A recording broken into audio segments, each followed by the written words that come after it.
Ambassador Elena Vance stood alone in the center of the Galactic Council chamber. The room was enormous. 12 platforms rose around her in a circle, each one holding the representatives of the oldest and most powerful species in the known galaxy. Strange lights floated in the air above her. The walls were made of some kind of living crystal that changed color with the mood of the room. Right now, it was a dull, bored gray. She had stood here 6 times before. Each time, she had come with warnings. Each time, she had been ignored. The Veloxy representative leaned forward. High Arbiter Zilthon was ancient, even by the standards of his species. His body was thin and tall, covered in silver scales that caught the light. His eyes were completely black.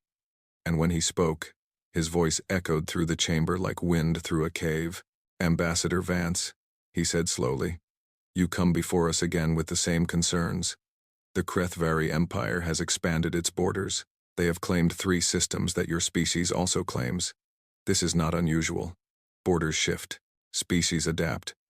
This is the way of the galaxy." Elena kept her voice calm. She had practiced this many times. "High Arbiter, the Crevari have not simply claimed these systems.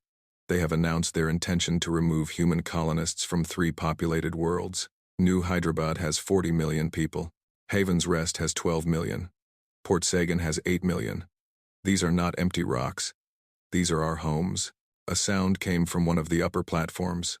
It was something like laughter, but deeper and more cruel. The Crevari ambassador, a massive creature covered in black armor-like skin, rose to his full height. Warlord Speaker Thex Ran was nearly 3 meters tall. 4 arms emerged from his shoulders, each ending in claws that could cut through steel. "Homes can be moved," Thex Ran said. His voice was rough, like stones grinding together. "Your people are soft. They will leave when we arrive. They always do. Every species runs from the Crevari. It is the natural order." Elena turned to face him. She was small compared to him. All humans were small compared to most council species, but she did not look away. "We have asked for diplomatic discussions. We have proposed shared resource agreements. We have offered compromises on every point. Your empire has refused all of these." Thex Ran showed his teeth. It was not a smile. "Why would we negotiate for what we can simply take?" High Arbiter Zilthon raised one thin hand. "Peace, Warlord Speaker. Ambassador Vance, the Council has studied your species carefully since first contact 2 centuries ago. We have observed your history, your culture, your behavior. We understand humans quite well." Elena felt something cold settle in her stomach. "And what do you believe you understand?" Zilthon's black eyes seemed to look through her. "Humans fear war. This is obvious in everything you create. Your literature is filled with stories about the horrors of combat. Your soldiers return from battle with damaged minds. You build monuments to those who die in conflict. Your children are taught that violence is wrong. Your leaders sign treaty after treaty, seeking peace above all else." He paused, and the chamber was completely silent. "You are a traumatized species," Zilthon continued. "Somewhere in your past, you experienced violence so terrible that it broke something inside you. Now you cannot fight. The very idea of war fills you with dread. This is not an insult, Ambassador. It is simply an observation. Many species are not suited for conflict. There is no shame in this." Elena stood very still. Around her, representatives from other species nodded their agreement. She could see it in their eyes. They had already made their decision. They thought they understood humanity. They understood nothing. "High Arbiter," she said carefully, "I must tell you that your analysis is incomplete." "We have studied you for 200 years, Zilthon replied. "Our analysis is thorough. You have studied our words. You have not studied our history." There was a moment of silence. Then Thex Ran laughed again. That deep, grinding sound. "What history? We know your history. You fought small wars on your small planet. You killed each other with primitive weapons. Then you discovered space travel. And you stopped fighting. Because you are afraid." Elena turned to face him. Her expression did not change, but something in her eyes made the Crevari ambassador pause for just a moment. "We did not stop fighting because we are afraid," she said quietly. "We stopped fighting because we had to, because if we had continued, there would have been no one left." She looked around the chamber, meeting the eyes of each representative. "In the last great war on our world, We killed 80 million of our own kind. Not over centuries, over 6 years. We developed weapons that could destroy entire cities in a single flash of light. We built machines that could kill thousands from the other side of the planet. And we used them. The chamber was silent now. Even Thexran had stopped laughing. After that war, Elena continued. We looked at what we had become. We looked at the ashes of our cities and the graves of our children. And we made a choice. We chose to build a different future. We wrote poetry about peace because we had seen too much war. We built monuments to the dead because we never wanted to forget the cost. We taught our children that violence is wrong because we did not want them to become what we had been. She paused. But we did not forget how to fight. We simply chose not to. Zilthon waved one thin hand dismissively. Pretty words, Ambassador. But words do not win wars. The Council has made its decision. The Crevari Empire will be granted territorial adjustment rights to the disputed systems. Your colonists will be given 60 days to evacuate. This matter is closed. Elena looked at him for a long moment. Then she nodded slowly. Very well, she said. I will inform my government of your decision. She turned and walked toward the exit. Her footsteps echoed in the silent chamber. At the door, she paused and looked back. High Arbiter, she said. I want you to remember something. When this is over, I want you to remember that I came here 7 times. I asked for help. I offered peace.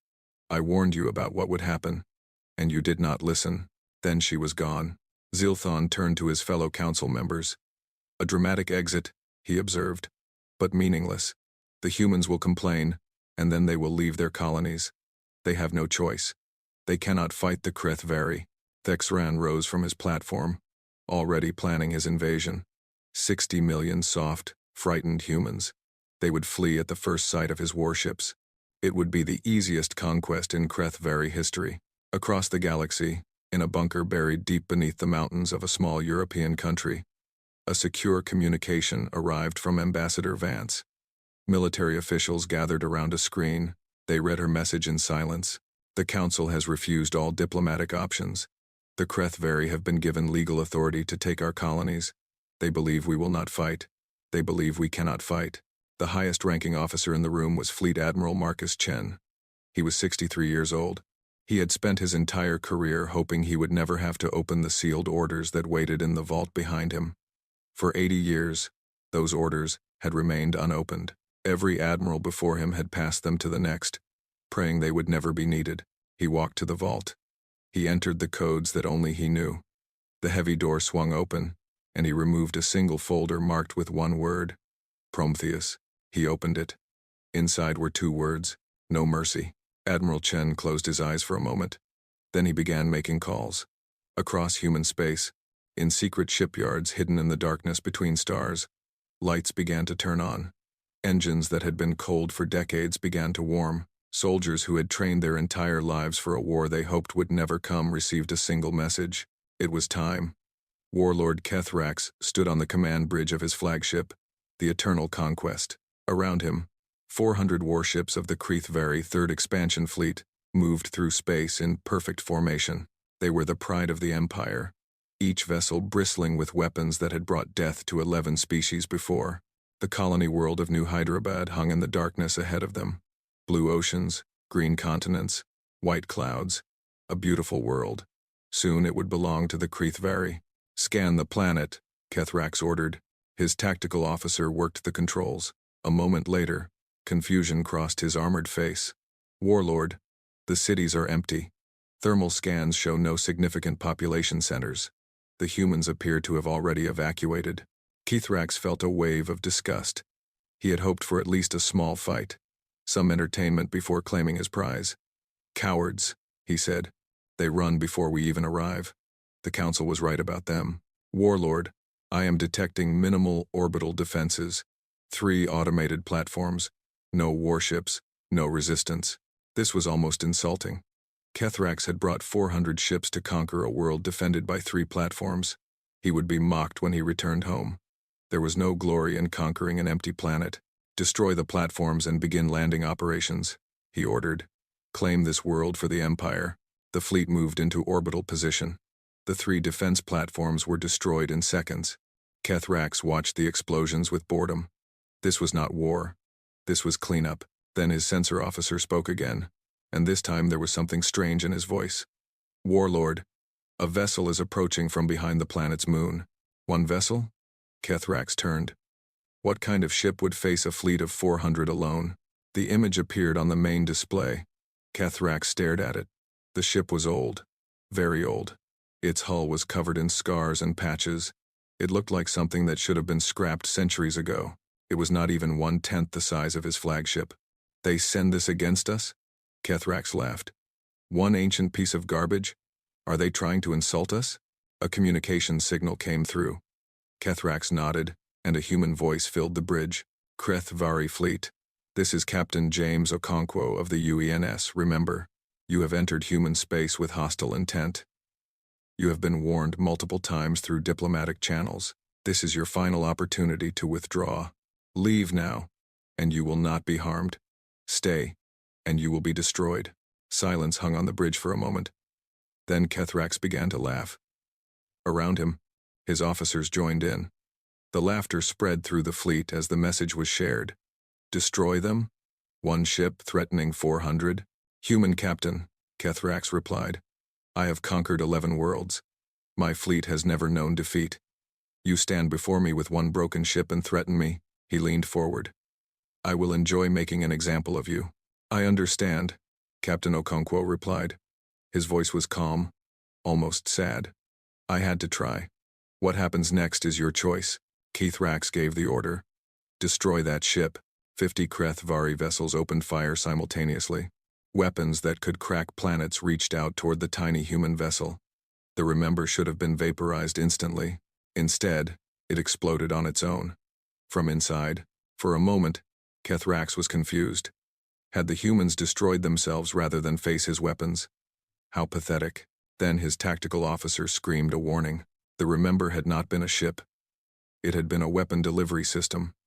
In the microsecond before it detonated, it had launched 12 objects. These objects were small, no larger than a Crevari warrior.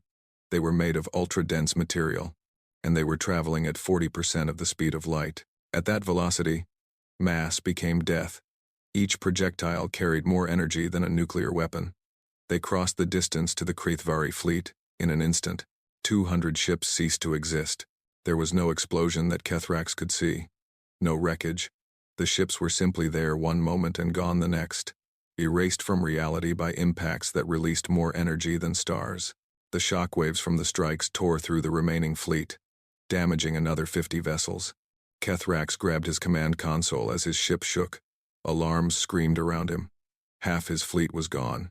Half, in less than a heartbeat. What happened? He roared. What happened? Before anyone could answer, his sensor officer spoke again. The fear in his voice was something Kethrax had never heard from a Crevari warrior. Warlord. New contacts emerging from the outer system. Many contacts. How many? The officer's claws trembled as he read the display. I count 4,000 vessels. No. More. They are still emerging. 5,000. 6. Warlord. There are more ships appearing every second. Kethrax stared at the tactical display. It was filling with red markers, human ships, thousands of them. They were coming from the darkness between planets, from hidden positions in asteroid fields, from places where no fleet should have been able to hide. These ships looked nothing like the ancient vessel that had sacrificed itself. These were weapons of war. Sleek, angular, covered in armor and bristling with guns, they moved in perfect coordination, spreading out to surround what remained of his fleet. A new communication signal came through. Kethrax accepted it with numb fingers. A human face appeared on the screen. An older man with gray hair and cold eyes. He wore a military uniform covered in medals. I am Fleet Admiral Marcus Chen of the United Earth Navy, the human said. Your fleet has been neutralized. Surrender now and your surviving crews will be treated according to the laws of war. Resist, and you will be destroyed completely. Kethrax found his voice. This is impossible. Where did these ships come from? Our intelligence said you had no military fleet. Admiral Chen's expression did not change. Your intelligence was wrong. We have spent 200 years building this fleet in secret. We hoped we would never need to use it. We built shipyards in the darkness of our outer system, in places where no one would look. We trained our soldiers in simulators that your spies could not detect. We prepared for a war we prayed would never come. Why? Kethrax demanded. Why hide this? Because we understand something that your kind does not, Chen replied. War is not glory. War is not honor. War is horror. It is death and suffering and destruction. We know this because we have experienced it. We built our hidden fleet not because we wanted war, but because we knew that someday, someone would force us to fight. He leaned forward slightly. You should have listened to our ambassador. You should have accepted our offers of peace. We gave you every opportunity to avoid this. You chose war instead. Now you will learn what that means. The tactical display showed human ships moving into attack positions. 200 Crevari vessels against 6,000 human warships. The mathematics of destruction were simple. You misunderstood us. Admiral Chen continued. Your council studied our poetry and our protests and our monuments to the dead. They concluded that we fear war. They were wrong. We do not fear war. We fear what we become when we wage it. We fear the monster that lives inside us. The monster that we spend every day trying to keep locked away. His eyes seemed to bore through the screen. You have unlocked the cage. God help you all. Kethrax looked at his dying fleet. He looked at the thousands of human ships surrounding him. And for the first time in his life, the great Crevari warlord felt something he had never experienced before. Fear. All ships, Admiral Chen commanded. Weapons free. The darkness of space lit up with fire. Across the galaxy, in the Galactic Council chamber, sensor stations began receiving data from the new Hyderabbad system. High Arbiter Zilthon watched the reports with growing horror. The Crevari Third Fleet, one of the most powerful military forces in the galaxy, had been destroyed in 11 minutes, and the human fleet was not stopping. It was moving toward Crevari space. This was not a defense. This was an invasion. Zilthon had studied humans for 2 centuries. He had been certain he understood them. He had been wrong about everything.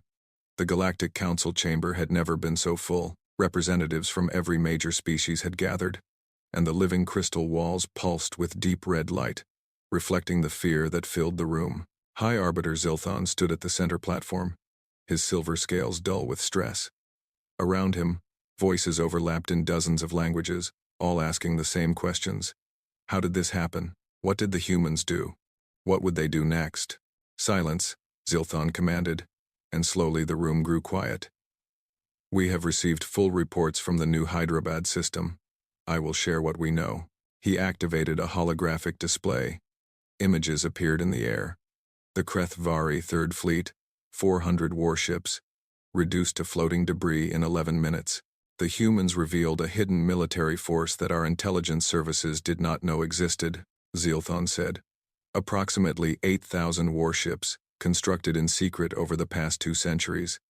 They used weapons we have never seen before. Kinetic projectiles traveling at relativistic speeds, energy weapons of unknown design, electronic warfare systems that disabled Crevari shields before the battle even began. A Veloxi counselor raised a trembling hand. How is this possible? We monitored them. We watched their shipyards. They showed no signs of military construction. They built their fleet in the outer reaches of their system, Zilthon replied. In the cold darkness where no one thought to look. They hid it from us for 200 years. Another counselor spoke up. A being made of crystalline structures. But their culture, their hatred of war, their trauma, we studied them so carefully. A new voice cut through the chamber. It was deep and ancient, and it came from a platform that had been silent for 4,000 years. Everyone turned to look. The Great Library AI was one of the oldest intelligences in the galaxy. It had been created by a species that no longer existed, designed to preserve knowledge forever. It rarely spoke. When it did, civilizations listened. You studied their words, the AI said. Its voice seemed to come from everywhere at once. You did not study their actions. You read their poetry about peace and concluded they could not fight. You saw their memorials to the dead and thought them weak. You watched their anti-war protests and believed they were afraid. The AI paused, and the silence was absolute. You were fools. Zilthon's scales shifted color. Explain. Humans do not write poetry about peace because they are peaceful. They write about peace because they have seen too much war. They do not build memorials because they are weak. They build memorials to remind themselves of the terrible cost of violence. They do not protest war because they fear it. They protest because they know what war does to them, what it makes them become. The AI's voice grew heavier. In their history, humans have killed each other in numbers that would horrify any species in this chamber. They invented weapons that could destroy entire cities. They built bombs that could end all life on their planet. They came to the very edge of complete self-destruction. Images appeared in the holographic display. Ancient human cities reduced to ash. Battlefields covered with the dead. Weapons tests that turned deserts to glass. They did not stop fighting because they became weak, the AI continued. They stopped fighting because they had to. Because they realized that their capacity for violence was so great that it would destroy them completely if they did not learn to control it.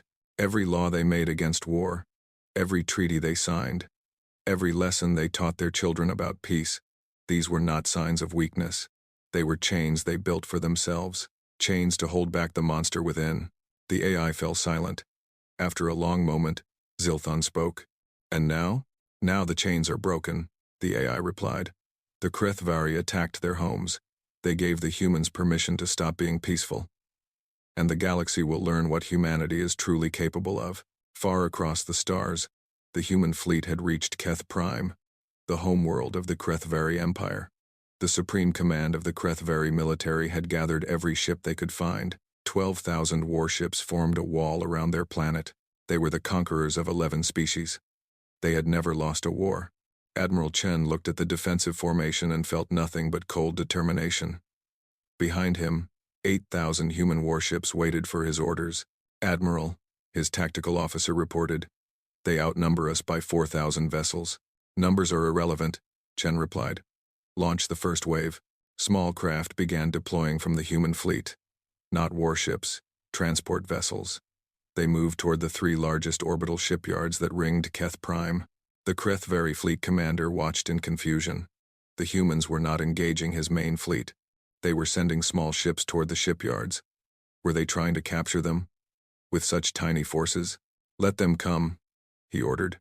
Our warriors will destroy them in close combat. Let the humans learn what it means to face Crevari claws. Each shipyard held thousands of Crevari warriors. They were the elite of the Empire. 8 feet tall, covered in natural armor, with 4 arms ending in claws that could tear through metal. They had fought in hundreds of boarding actions. They had never lost in close combat. Ever. No species in the galaxy could match a Crevari warrior in personal combat. The human transport ships docked with the shipyards. Airlocks opened. And the Crevari learned how wrong they were. The humans who entered wore powered armor that made them nearly as large as Crevari warriors. They moved with incredible speed, their suits amplifying their natural strength and reflexes. They carried weapons that fired projectiles at speeds that could punch through Crevari armor like paper. But it was not their technology that terrified the Crevari. It was the way the humans fought. A Crevari warrior slashed at a human marine, claws cutting deep into the armor. The human did not fall, did not retreat, did not even slow down. With one arm hanging useless, the marine grabbed the Crevari with the other hand and drove a combat knife through its eye. Another marine took a wound that would have killed most species.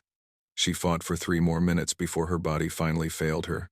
The humans advanced through the shipyards with cold, systematic efficiency. They adapted to Crevari tactics within minutes. When the Crevari tried ambushes, the humans developed counter-tactics almost instantly. When the Crevari warriors charged in groups, the humans cut them down with precise fire. When the Crevari tried to retreat, the humans followed. The boarding action lasted 6 hours. When it ended, 40,000 Crevari warriors were dead. Human casualties were 847. The last surviving Crevari commander on the shipyard sent a transmission to his fleet before he died. His voice was breaking with something no Crevari had ever felt before. They are not afraid, he said. We thought they were cowards. We were wrong. They are not running. They are not hesitating. They are angry. And they are so much worse than us.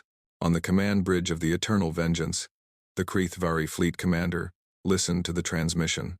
He looked at the human fleet, arrayed before him. For the first time in Crevari history, a supreme commander considered the possibility of defeat. What are they? He whispered. Across the battle line, Admiral Chen gave his next order. All ships, engage the main fleet. Show them what Earth can do. The human fleet surged forward. They were outnumbered, but they fought like demons. Their ships moved with perfect coordination, each vessel supporting the others. Their weapons struck with terrible accuracy. Their shields held against attacks that should have destroyed them. The battle lasted 4 hours. When it ended, the Crevari fleet was broken. 8,000 of their 12,000 ships were destroyed or disabled. The remaining 4,000 drifted helplessly, their crews surrendering to avoid complete destruction. Admiral Chen looked at Keth Prime through the viewport. The planet was defenseless now. He could destroy it if he wished. He could rain fire on their cities and burn their civilization to ash. But that was not what humans did. That was not who they chose to be. Launch humanitarian vessels, he ordered. Tend to the wounded. Prepare occupation forces. We are not here to commit genocide. We are here to end a threat.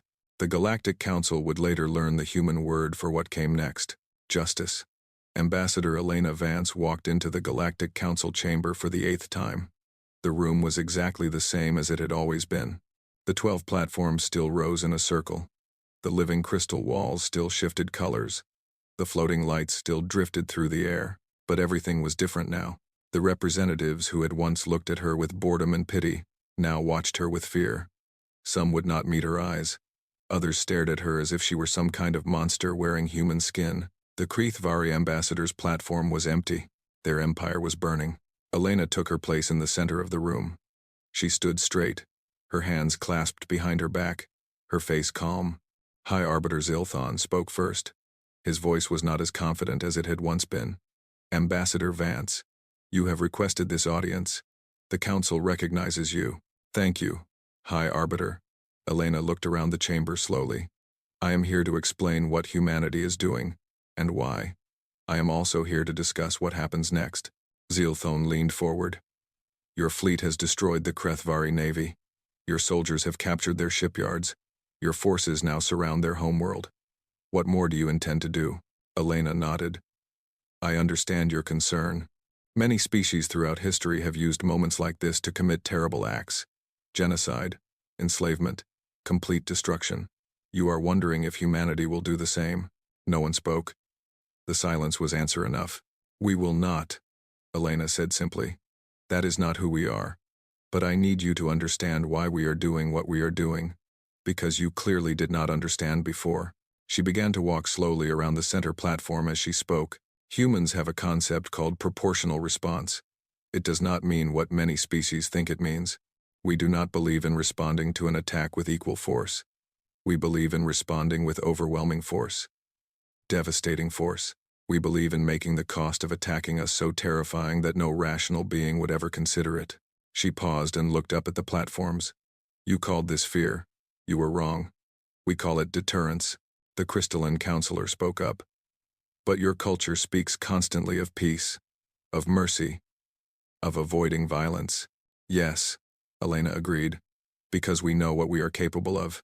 We teach our children about the horrors of war specifically so they will understand why we must avoid it. We build memorials to remind ourselves of the cost. We write poetry about peace because we have seen what happens when peace fails. She stopped walking and faced Zilthon directly. Our reluctance to fight is not weakness, it is wisdom. We know exactly what we can do when we stop holding back. We choose peace because the alternative is too terrible. Zilthon's black eyes studied her. And now that you have stopped holding back? Elena's expression did not change. The Crevari Empire attacked our colonies. They threatened to remove 60 million of our people from their homes. They refused every diplomatic option we offered. They chose war. So you will destroy them? No. We will remove their ability to threaten anyone ever again. She gestured, and a holographic display appeared showing the Crevari Empire. Our forces are currently dismantling every military installation in their space, every shipyard, every weapons factory, every military academy, every research facility developing weapons. When we are finished, the Crevari will not be able to wage war. Not on us. Not on anyone. Zilthon looked at the display. Red markers showed human forces at dozens of locations across Crevari space. You are destroying their entire military capacity. Yes. What of their civilian population? They will not be harmed. Elena's voice was firm. Our rules of engagement are absolute. Civilian targets are forbidden. Every soldier in our military knows that harming non-combatants is a crime that will be punished severely. We are not murderers, High Arbiter. We are not monsters. From another platform, a different counselor spoke. Its body was made of flowing energy, constantly shifting. The Crevari Supreme Command has refused to surrender. They say they will fight to the last warrior. Elena nodded. We expected this. They do not believe they can lose. They have never lost before. So we will teach them. How? We have deployed weapons that we hoped we would never use. Self-replicating machines that consume military infrastructure. Gravity projectors that can collapse shipyards into themselves. Automated hunter systems that pursue fleeing warships across light years. She paused. We invented these weapons decades ago. We sealed them away because they were too terrible. The Crevari have given us no choice but to use them. The chamber was silent. Elena could see the representatives calculating, imagining what such weapons could do if turned on their own civilizations. You should all understand something, she continued. We do not want this. We never wanted this. Every weapon we deploy, every Crevari soldier we kill, costs us something. Our soldiers do not enjoy killing. Many of them will carry scars from this war for the rest of their lives. Some will never fully recover. She looked around the room again. This is what you did not understand about our monuments and our poetry and our protests. We hate war not because we are weak, but because we know what it costs. We know what it does to the people who fight it. We know what it does to our own souls. The Veloxi counselor who had spoken earlier raised a trembling hand. What do you want from us, Ambassador? Why are you here? Elena straightened. I am here to deliver a message. Humanity will not seek to join your council. We will not try to become a major power in your politics. We will not attempt to conquer or control. When this war is over, we will return to our own space and continue building the civilization we want to build. But, she continued, and her voice grew harder, you should all understand that there are lines that cannot be crossed. Unprovoked aggression against civilian populations, genocide, slavery. If we see these things happening in the galaxy, we will act. Not because we want power, but because we cannot stand by while innocents suffer. Zilthon spoke carefully. You would appoint yourselves as judges over the galaxy? No. Elena shook her head. We do not want to rule anyone. We simply want to live in peace. But we have learned through bitter experience that peace sometimes must be defended. That evil does not stop simply because you ask it to. That sometimes, the only way to protect the innocent is to destroy those who threaten them. She met Zilthon's eyes. The Crevari conquered 11 species before us. Where was the council then? Where was justice for those civilizations? You stood by and did nothing because the Crevari were useful to you. Because they kept other species afraid and obedient. No one argued. The accusation hung in the air. We are not your police, Elena concluded. We are not your army. We are simply a species that knows what it is capable of, and chooses to use that capability only when absolutely necessary. The Crevari made it necessary. We hope no one else ever will. She turned and walked toward the exit. At the door, she paused and looked back. In 3 weeks, the Crevari military will be completely dismantled. We will establish a temporary administration to ensure the transition is peaceful. When their society has stabilized, we will help them rebuild, not as conquerors, but as neighbors. That is the human way. She paused. Remember this, counselors. Remember what happens when you mistake mercy for weakness. Remember what happens when you ignore warnings and choose violence. Then she was gone. Across Crevari space, human forces continued their systematic work. Shipyards collapsed. Weapons factories went dark. Military academies were emptied. The empire that had terrorized the galaxy for centuries was being taken apart, piece by piece, and through it all, not a single civilian was harmed. The humans were true to their word. They were not conquerors. They were not destroyers. They were something far more frightening. They were judges, and their judgment was final. 1 year had passed since the end of the war. The galaxy had changed in ways that no one had expected. The Crevari Empire no longer existed. In its place was the Crevari Protectorate, a collection of worlds under joint human and council supervision. The former conquerors were learning, slowly and painfully, how to be something other than warriors. Human administrators worked alongside local leaders to build schools, hospitals, and infrastructure. Food shipments arrived regularly from Earth. Reconstruction programs employed millions. It was not kindness. It was strategy. The humans understood that crushing an enemy completely only created future enemies. They had learned this lesson many times in their own history, so they chose a different path. They dismantled the Crevari military, but they helped the Crevari people. They showed former enemies that there was a better way to exist. Some Crevari hated them for it. Others, especially the younger generations, began to see possibilities they had never imagined before. In the Galactic Council chamber, a new platform had been added. It was placed at the same level as the original 12, neither higher nor lower. Ambassador Elena Vance stood upon it, representing humanity's first official seat on the council. High Arbiter Zilthon called the session to order. His scales had returned to their normal silver color, but there was a new wariness in his black eyes. He looked at the human ambassador with a respect that had not existed before. "The council recognizes Ambassador Vance of the United Earth Government," he announced. "We welcome humanity as a full member of the Galactic Council." Elena bowed her head slightly. "Thank you, High Arbiter. Humanity accepts this position with gratitude and humility." Zilthon's mouth curved in what might have been a smile. Humility. An interesting word choice, given recent events. "Recent events are exactly why humility is important," Elena replied. "We have demonstrated what we can do. We have no desire to do it again.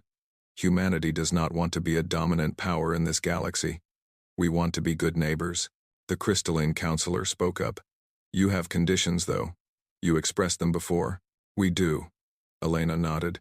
"We will participate in this council. We will engage in trade and diplomacy. We will share technology and knowledge. But we will not be used as a weapon by other species. We will not fight wars for your political interests. And we will not ignore atrocities simply because they happen far from our own space." She looked around the chamber.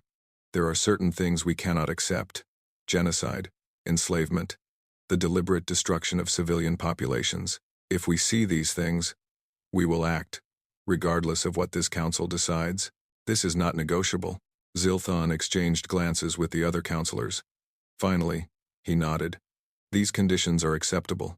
We do not wish to see what happens when humanity acts again." The session continued with diplomatic matters. Trade agreements were discussed. Border arrangements were finalized. Scientific exchanges were proposed. It was the ordinary business of civilizations learning to work together. But underneath all of it, everyone in the chamber knew that something fundamental had changed.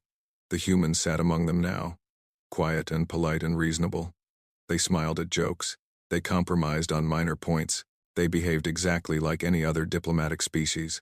And yet, every counselor remembered the videos from the war. The Crevari fleets vanishing in flashes of light.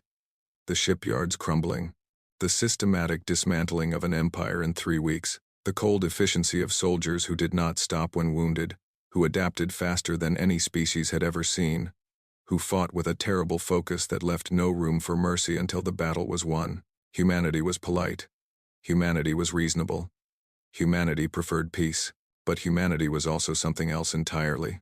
After the session ended, Elena was approached by an unexpected visitor. The Great Library AI, that ancient intelligence that had spoken during the crisis, requested a private audience. They met in a small room off the main chamber, where floating lights drifted through the air and the walls displayed images of stars. "Ambassador Vance," the AI said. Its voice was gentle, almost warm. "I have a question that I believe only a human can answer." Elena sat down on a curved bench. "Ask. Your species restrains itself with laws, ethics, cultural traditions. You teach your children that violence is wrong. You build institutions specifically designed to prevent war. These restraints have held for centuries now. But they are artificial.